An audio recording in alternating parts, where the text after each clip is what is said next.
అందరికీ నమస్కారం అండి. ఇప్పుడు మనం అనంతపురంలో ప్రముఖ వైద్యుని కలవబోతున్నాము.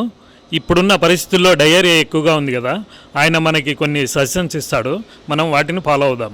రండి డాక్టర్ గారితో మాట్లాడదాం. సార్ నమస్తే. సార్ నమస్తే, చెప్పండి. ఇప్పుడు ప్రజలకు ఎక్కువగా మోషన్స్ అవుతున్నాయి కదా సార్, ఆ మోషన్స్ అయినప్పుడు ఏం చేయాలి? మోషన్స్ వచ్చేటప్పుడా? మోషన్స్ వచ్చేటప్పుడు ఏం చేయలేరు, మోషన్స్ రానివ్వాలి కంప్లీట్గా. ఏంటి బాబా అన్న ఇంకోసారి అన్న మోషన్స్ వచ్చేటప్పుడు ఏం చేయలేరు, మోషన్స్ రానివ్వాలి కంప్లీట్గా. వచ్చిన తర్వాత నీట్గా కడుక్కోవాలి. ఐ థింక్ వాటో వాట్. సార్ ఊరుకో ఉండండి సార్, మోషన్స్ వచ్చినా కడుక్కోకుండా ఎలా ఉంటారు? జాగ్రత్తలు చెప్పండి సార్. జాగ్రత్తలా ఏం లేదండి. ఫస్ట్ మోషన్స్ పోయిన తర్వాత కడుక్కోవాలా, అది కూడా సబ్బుతో కడుక్కోవాలా. సబ్బుతో కడుక్కోకుండా మీరు ఎవరికంటే ఏది పిల్లలకి పెద్దోళ్ళకి ఎవరికైనా కానీ ఏదైనా తినిపించడానికి అదే చేత్తో వాళ్ళకి మోషన్స్ అవుతాయి. అది ఫస్ట్ జాగ్రత్త. సార్ సబ్బుతోని కడుక్కుంటాం సార్, తర్వాత ఏదో చెప్పండి సార్. మోషన్స్ కడుక్కున్నారు కదా, కడుక్కున్నాక మీకు దగ్గరలో ఉన్న డాక్టర్ని టోకెన్ తీసుకుని వెళ్ళి కలవండి.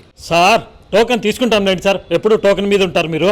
తీసుకుంటాం, ఆ తర్వాత ఏం చేయాలో చెప్పండి సార్. చాలా సింపుల్. తర్వాత డాక్టర్ గారు చూసి నీకు అవసరమైన మందులు రాసిస్తారు, ఆ మందులు వాడుకుంటే సరిపోతుంది, అంతే. సార్ టోకెను ఆ డబ్బుల సంగతి తెచ్చిపెట్టాను సార్. చూసే ప్రజలు ఏం చేయాలో ఫస్ట్ చెప్పండి సార్. ప్రజలేం చేయరు. ప్రజలు నువ్వు మోషన్స్ పోతుంటే చూసుకుంటూ కూర్చుంటారు అనుకోండి, వాళ్ళ పనుల మీద వాళ్ళు బిజీగా ఉంటారు. వాళ్ళతో నీకేం సంబంధం లేదు.